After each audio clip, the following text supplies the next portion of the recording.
Hey friends, Eric Carter-Landin here. Welcome to another episode of True Consequences. This is going to be another mini-series all about a case from a long time ago that has not been solved yet. I don't know many people that have covered this case, so I hope that this information will be helpful to people who may know something or may know someone who knows something. And also I'd like to thank Jackie Moranti for her help researching and writing this case. I'm Eric Carter-Landin, and this is True Consequences. During the 1920s, cotton was a major crop in Las Cruces, and Mexican migrant workers would cross the border to work in the field. During the Great Depression, though, that changed. As people from southern states began moving in, they brought racism and segregation with them. Union High School was designated as the white school, while Booker T. Washington High was designated for the blacks. Las Cruces was a bustling little town in 1949. The Doña Ana County Courthouse was the biggest building in town. Not only were there court proceedings held there, but the sheriff's office was also housed in that building as well. The Acequia del Madre, or Mother Ditch, ran north and south through the center of town. Bridges were built across it to accommodate east-west traffic. At the time, a pair of Levi jeans would cost you $325, and a Chrysler Royal four-door sedan went for about $2,400. Polio was a concern at the time, and a few people in town had gotten the disease. The downtown area had several hotels, the Herndon and the historic Amador, which was established in 1850 to serve the stagecoach trade. Across from the Rio Grande Theater, St. Genevieve's Catholic Church covered an entire city block. The church had been there for 100 years at the time. It was the most heavily attended church in Las Cruces, which had a mostly Catholic population. By 1949, many out-of-state soldiers had enrolled in New Mexico A&M as students because schools back east were crowded. Some were there to gain an education, while others were there to party and drink. College students were often found milling around town 7 nights a week after midnight at the town's dozen or so bars and cafes. The Del Rio and Welcome Inn were places where fights normally broke out. Gateway Gardens, also known as Barncastle's Bar, was a better place to gather than an outdoor patio for dancing and banquet space. The Amador Hotel had a popular lounge, and waiters at the Bow Tie Bar really wore bow ties.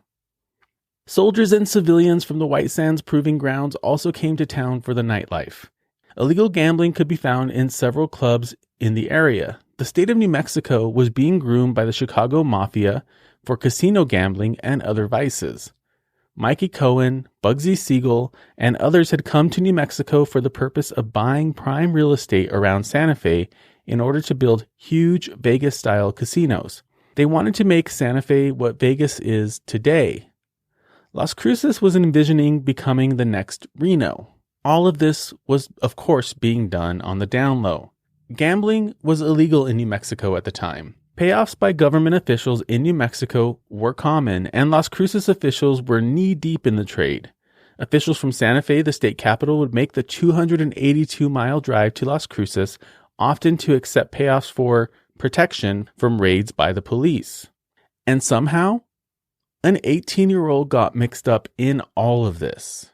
Ovida Coogler was born on November 9, 1930 in Cottondale, Florida, to parents Benjamin and Ollie.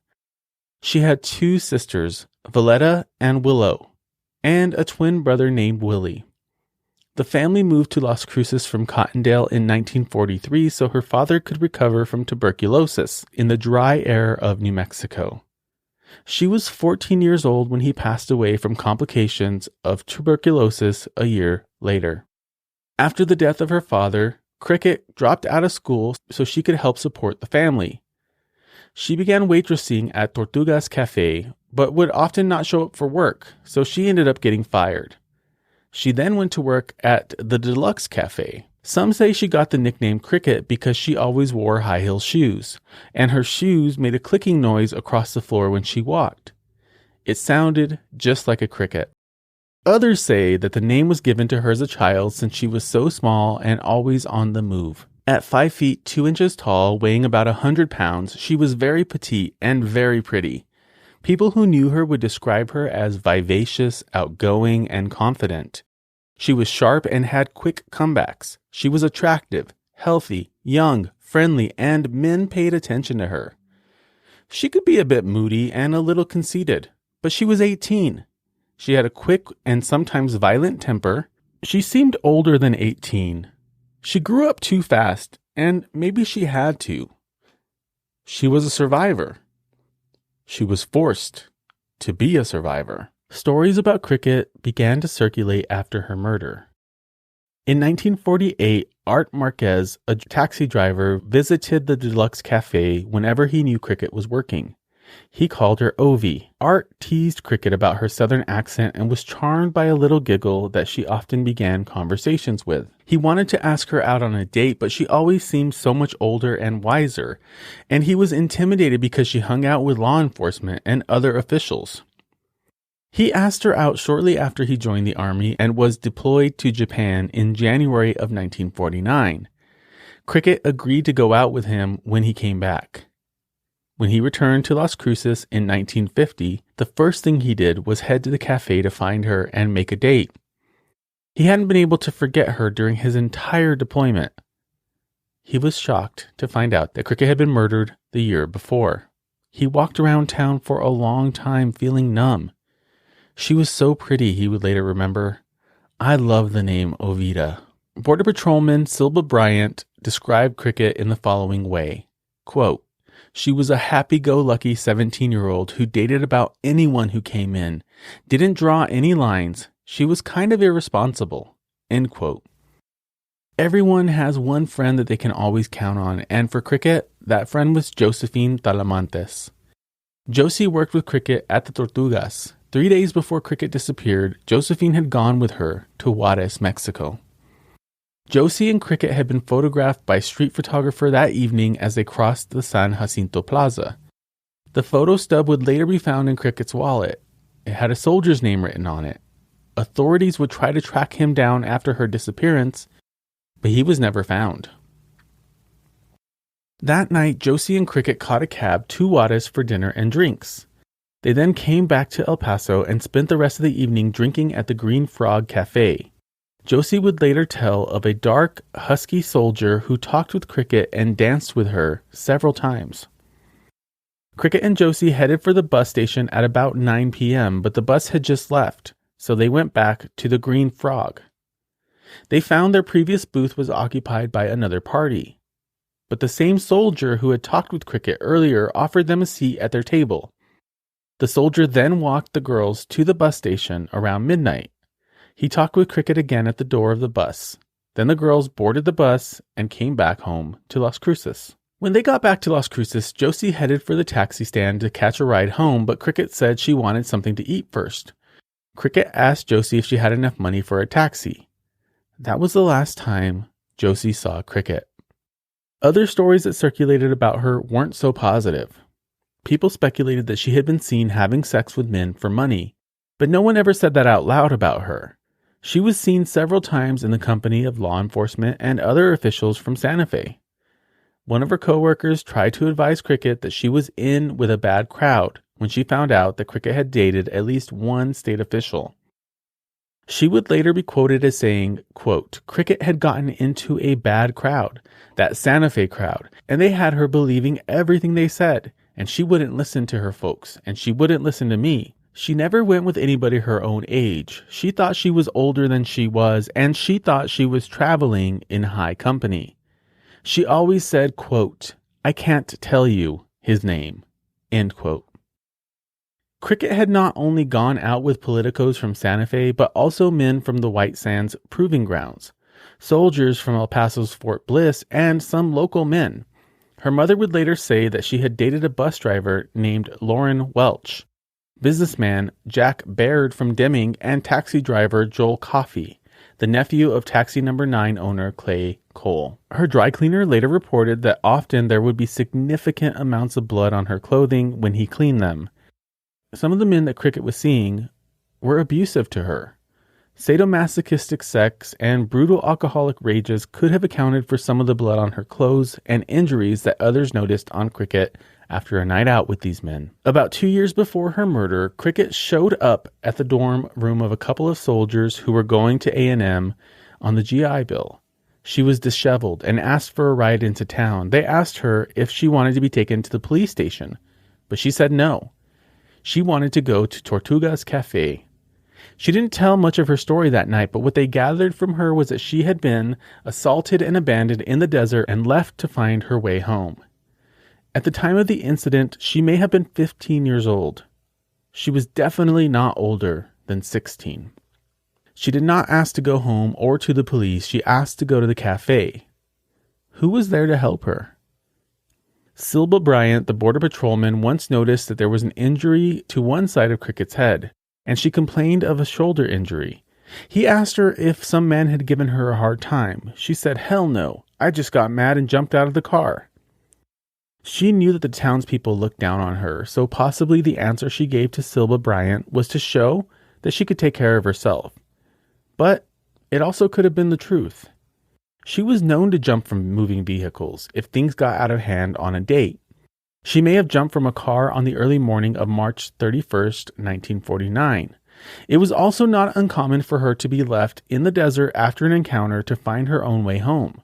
She refused to report any of this abuse. She was willing to endure violence without reporting it. Maybe she felt that reporting it wouldn't do any good. Maybe she was afraid of what might happen to her if she did report it. Because all of her actions were common knowledge in town, victim blaming became pretty normal for Crickett. People often said she got what she deserved or she got what they expected. It's important to remember that Crickett was 18 at the time of her disappearance. She was a kid. She had possibly been taken advantage of by much older men from the time she was 15, and she was involved with very influential men who liked rough sex and really didn't care about her.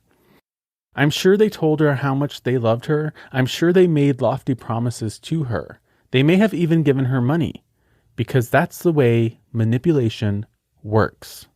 Today, we would say that Crickett had been trafficked, but that didn't come to mind in 1949. I doubt that she knew exactly how deep into the mess she was. She may have come to the realization on the night of her disappearance when a drink was spilled on her new dress, and she told the bartender, quote, "It's okay, I'll never live to wear it again anyway." End quote. The 1940s and 50s were a different time. Back then, women spent their entire lives looking for a man to take care of them, to bring home the bacon, to protect them. Women would wager quite a bit on a promise. Crickett was no different. She wanted to be loved and cared for. On the night of her death, she made a phone call to a taxi driver that she was in love with. She told him, quote, "You know damn well that I love you," end quote. Chope Benavides knew Crickett Coogler, and he also knew how politics in the state worked. He would become one of the people who would speculate about what happened to her. He also knew most of the players in the political scene and most of them who were involved in her murder personally. One of those players was Sheriff Alfonso Lucchini, also known as Happy Apodaca. He had a reputation for being a great politician. He also had a reputation as a womanizer. He would use force when he didn't get his way, especially when he had been drinking. Parents would warn their daughters to never get in a vehicle with him. Crickett had gotten rides from Apodaca several times and was known to have entertained some of his political connections from Santa Fe. Crickett would tell her mother that she didn't like Apodaca, but she continued to keep company with him. Apodaca's family was known to evade law by using political connections. He was often seen as dishonest and unreliable. He had been accused of embezzlement several times during his political career, which included falsifying land deeds and stealing from county funds. Apodaca knew the political machine of the time. New Mexico was a one-party state run by Democrats. He had been connected enough to gain employment by the State Bureau of Revenue in Santa Fe in the early 40s. He had possibly been tapped for the position by Senator Dennis Chavez. He was personally acquainted with Lieutenant Governor Joseph Montoya, Corporation Commissioner Dan Cedillo, State Police Chief Hubert Beasley, Superintendent of Insurance R.F. Apodaca, who was his brother-in-law, Employment Security Commissioner Benjamin Lucchini, who was a cousin to his mother, Comptroller J.D. Hanna, and Doña Ana County's Democratic office holders and party workers, and many others in state offices. He was very well connected. He became a state policeman in 1942 and immediately made himself conspicuous. Several complaints had been made against him. All of them were for conduct unbecoming of an officer. In September of 1942, he was suspended for these complaints, but he was reinstated in February 1943. Apodaca was well known as a fixer of problems and a creator of problems. He would make traffic citations go away or harass those that got in his way. He also expected favors from the townspeople and was known to take payoffs in order to protect the illegal gambling houses from police. His office was a place where high-ranking politicians came for favors. Some of those involved getting girls and alcohol for parties. Apodaca had been mentioned as a possible gubernatorial candidate in 1949. Other candidates were D.A. T.K. Campbell, Senator Dennis Chavez's brother David, and Lieutenant Governor Joseph Montoya.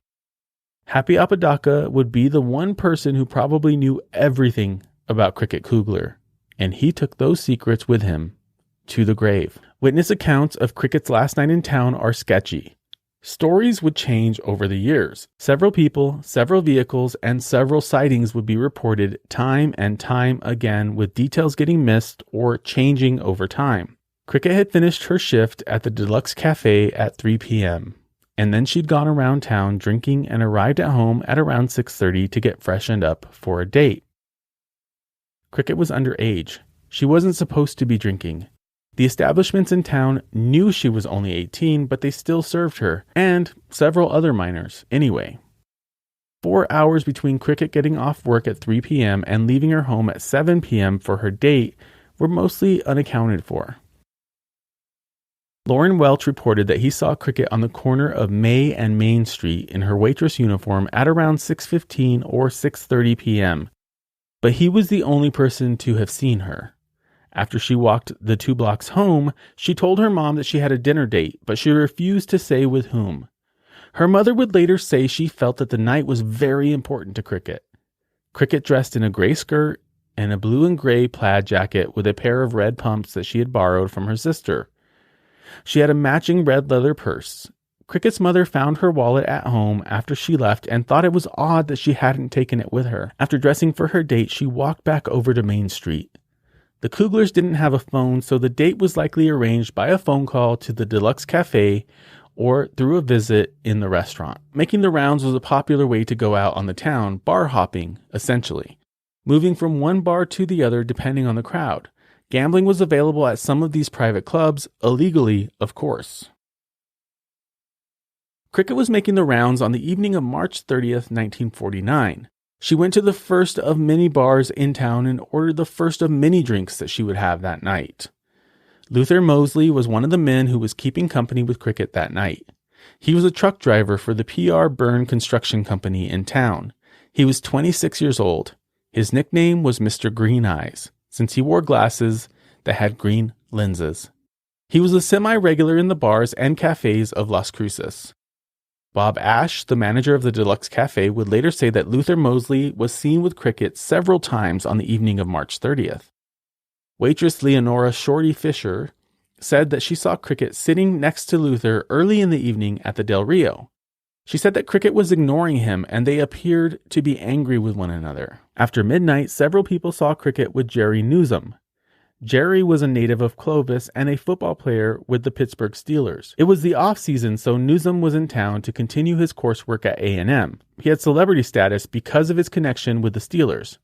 Apodaca had deputized Newsom so that he could be a bouncer at the Airport Inn Lounge. Crickett had been seen staggering down Main Street at about 8 p.m. She went into the Deluxe Cafe where Luther Mosley saw her talking with a small man of about 105 pounds in khaki pants and a white shirt. Jerry Newsom was wearing the same outfit that night, but he was much bigger. There would be no way the two men could be mistaken for one another. Newsom had already made several stops before finding Crickett sitting alone at the counter at the Tortugas after midnight. Newsom then took the cigarette out of Crickett's hand and put it out. He sat down beside her for a bit and they talked back and forth. Bob Ash, the manager of the cafe, also watched this exchange, along with another waitress who told Bob that Cricket wasn't nearly as drunk as Nuzum thought she was. The party moved next door to the Del Rio bar. Jerry Nuzum invited several girls and possibly Mosley to join him in a game of shuffleboard. At that point, Jerry and Cricket went outside together, where a struggle began between the two. Nuzum picked up Cricket in his arms and tried to get her in his car. She got away and ran back into the Del Rio. It was at that point that Mosley came out and confronted Nuzum about his treatment of Cricket. He would eventually tell the story of that night. Originally, he had been told to keep quiet by the DA, T.K. Campbell, but would tell his story in court and to Walt Finley of the El Paso Herald-Post. He's quoted as saying this: "I saw Cricket in the Del Rio bar at about 11 p.m. She was about to fall off her stool when I saw her. She had knocked over her glass of whiskey. I set it up to keep it from dripping in her purse. She went to the rear of the bar and I believe she phoned someone. She returned, laid her head on the bar and cried. She said she was in love with someone but knew that someone didn't care anything about her. She asked me what I would do. I told her to forget about it. She had told Shorty Fisher to call taxi number 9 and ask for a specific driver. Cricket asked Shorty to tell him that Cricket loved him because she wouldn't live to tell him herself. Shorty refused to make the call. Cricket called herself and could later be heard telling someone, quote, "You know damn well I love you." Cricket had dated Joel Coffey, a driver for the taxi company. He would later confirm that he had received a call from Cricket that evening. He said she invited him to come to town, and he refused. So instead, she hung out with Luther Mosley, who asked her to go to Tortuga's Cafe for coffee. Mosley told Walt Finley at the Tortuga's Cafe a man and waitress there refused to serve her because she was drunk. Cricket talked to a Spanish-American cop there while I was paying the check. We returned to the Del Rio. Nuzum came in about this time. He asked Cricket, quote, "Honey, what's your name?" I could tell Nuzum didn't know Cricket by the way he was talking to her while they were playing shuffleboard. They walked out of the bar and got in Nuzum's car. I saw Cricket open the door. When she started to get out, Nuzum grabbed for her, but he didn't get a hold of her. Then he opened the driver's side door and ran around to catch her. He was talking loud and seemed very angry. Cricket went back into the bar. Jerry was standing at the back of his car. I couldn't tell whether he was drunk or just had been drinking. I told Nuzum that Cricket didn't have to go with him if she didn't want to. He replied, "Listen, fellow, are you looking for trouble? If you are, you'd better leave town and leave at once." I told him I never had been made to leave town and I didn't think that he could make me. Mosley then walked Cricket to the Union Depot where they ordered coffee and donuts. His thoughts seemed to be that if they could get fresh air and food in her, she may sober up a little. After that, Mosley escorted her back to Tortuga's where they served her coffee and toast. She repeatedly told people that she was going home as soon as she ate or had one more cup of coffee, but it seemed that she had no intention of going home.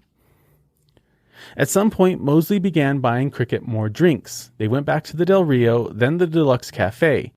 They ended up at the Deluxe at 2 a.m. where Cricket rejected Mosley and went to sit in a booth by herself.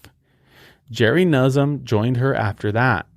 Mosley warned Cricket that Jerry would probably try to get her in his car again, but Cricket ignored him. As she went outside, Nuzum picked her up and carried her to his car. At this point, it was 2:30 a.m. This time, Bob Ash went to intervene. Cricket had called out to him not to let Nuzum take her. This could have been a joke. Nuzum asked Ash if he was trying to interfere in his business. Ash replied that he was not. After this altercation, everyone went back in the cafe. Nuzum then asked to use the phone where he called the sheriff's office. There was no answer, so he asked the night operator to get him the police. Nuzum asked if he had jurisdiction to make an arrest. He wanted to arrest Cricket for being drunk in public. He would later say that he was talking to a dead line and was just making a scene with the whole episode. Bob Ash left the Deluxe at about 2:45 to go home. At that time, he states Nuzum was still standing behind Cricket as she sat at the counter. Mosley was still keeping an eye on Cricket, and he said that Nuzum left the cafe alone and drove south. Stan Riley was giving Shorty Fisher a ride home, and both said they saw Crickett hugging Nuzum outside of a Main Street cafe at 3 a.m. Nuzum only lived about 5 minutes away, and his landlady would say that he was home at 2:55 a.m. After one last refusal of a ride home from Mosley, Crickett left the Deluxe Cafe alone. Mosley paid her bill and followed her on foot. He would later say, quote, "She was drunk, and I was afraid Nuzum would try to pick her up again.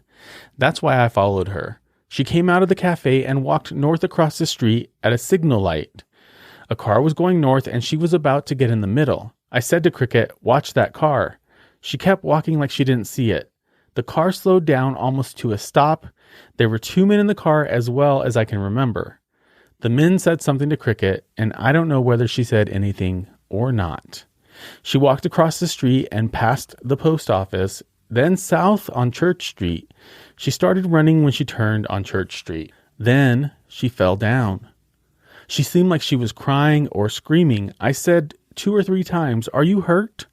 She got up and ran on. Then I saw a car moving slowly towards us from the next block. I got to thinking and turned back. I don't know who was in that car. Mosley said he saw Crickett shortly after 3 a.m. talking to the man in the car. He was wearing a hat and driving a car that was either dark brown or dark gray. He said that a few minutes later, he saw what might have been the same car turning off Main Street and onto Church Street. Main and Church run parallel to one another, so he may have said May Street, which would have fit the description of other people who observed the car. He said that after that, he went back to his room at the Amador Hotel. Mosley said that he got to thinking before turning away from the scene. He never saw Crickett enter the car. He possibly recognized the driver and thought better of confronting him. He was possibly afraid of what might happen if he did. A few years later, Mosley would say that the car was black, not brown or gray. City police were driving black cars at night. Nuzum drove a maroon car. Jerry Nuzum's story was as follows. I left home about 7:30 p.m. to go to a picture show. I stopped at the Penguin Bar to have a beer. After a couple of beers, I went to the Airport Inn. I also stopped at the Legion Bar, where I played shuffleboard with Ray Apodaca. I left there about 10:30. I returned to the Penguin Bar. Then 2 girls who worked at the Airport Inn and I went to the Oasis Bar. We had 1 drink. I went back to the Penguin Bar and played shuffleboard. I decided to drive back to the Airport Inn. When I got there, the place was closed. I looked at my watch and it was 1 a.m. I drove back downtown and went to the Elks Club. A former officer of the club gave me $10 that he said he owed my dad. We were the only ones in the club. I left there at about 1:30 a.m. I drove my car from the Elks Club to the Deluxe Cafe. I went into the Del Rio Bar where I met Miss Coogler and played shuffleboard with her and a man I had never seen before. We played until the bar closed. Miss Coogler asked me to take her home. On the way out of the bar, we decided to get a cup of coffee. First, we went out to my car. I was trying to help Miss Coogler get in the car. She told me she didn't need any help. I started around the car. She jumped out and ran into the Deluxe Cafe. I walked into the cafe and told the girl, "The hell with you." Bob Ash asked me if I was trying to kidnap Miss Coogler. I told him no. I showed him my deputy sheriff identification papers. I never did sit down. I returned to the Penguin about a year ago. I worked there as a bartender. Some men were playing shuffleboard. I walked behind the bar and mixed a pretty strong drink. I decided I was pretty drunk, so I drove home. There are several contradictions. Nuzum lived on Alameda, several blocks northwest of the Deluxe. His landlady would later say that she was awoken by Jerry honking his horn and causing a ruckus at 2:55 a.m. Mary Nuzum helped him inside and got him to bed. Vicente Lucero and Ruben Flores were 2 city policemen who were on duty that night. Vicente would later give a formal statement to the press about what they had observed. At 3:05 a.m., we saw Miss Coogler in front of the newsstand at the corner of Griggs and Main Streets. We advised her to go home. We drove along in the patrol wagon for a few minutes and then saw her in front of the Western Union office on May Street. That was about 3:10 a.m. We stopped and asked her to let us take her home. She said she had a ride. She was alone, as she was when we saw her by the newsstand. But there was a man following her. We did not recognize him. We went down May, to Main Street, and up to Amador, where we turned east. We drove to church and turned north and went about a half a block. We parked near the bowling alley to watch a man we saw hanging around Cactus Liquor Store up the street and to watch for the man following Miss Coogler.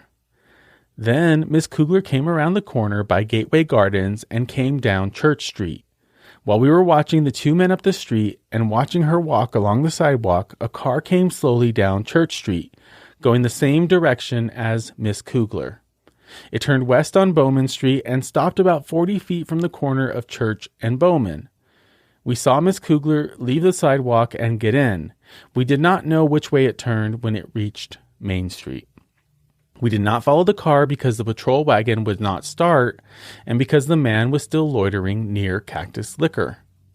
To the best of my recollection, the car Miss Coogler got in was a 1941 or 1942 Chevrolet Coach. It was cream yellow in color. There have been some rumors that the officers on duty that night know who was driving the car that picked up Miss Coogler. But I can state that if I knew who that person was, I would have reported it to the authorities at once. End quote. Thanks for watching. Stay safe, New Mexico.